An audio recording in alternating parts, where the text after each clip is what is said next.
is a project of the Step Up Network, which is a core group of community organizations.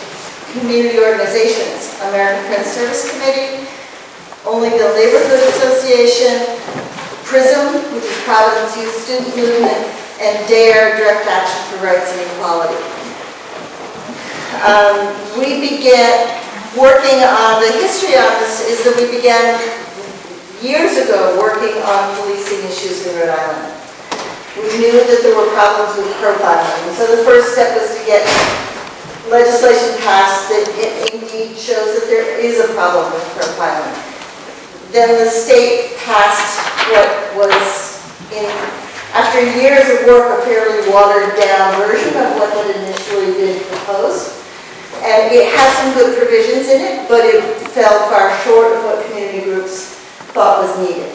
And so, since the biggest city actually had a commissioner of public safety who was relatively open to conversations like this, I decided to work in Providence on a city ordinance and kind of went back to the drawing board, and for a year and a half met with groups around the city to talk with them about what they want from their police and what they want in terms of policies that would protect them.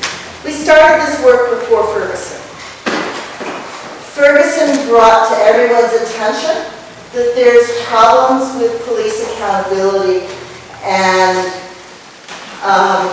problems of oversight of use of force.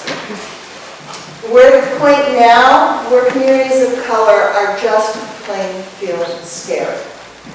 And that's an unhealthy situation for creating community safety. So the urgency of this legislation, of the city ordinance, is pretty important. There's two pieces of this work. Passing the ordinance is really important. The conversations in the community, the conversations with the police, the conversations with counselors are also really, really important. It's as much the process of getting to passing the ordinance that creates some community consensus as to what we want from our police, as actually passing the ordinance itself, which has some important protections.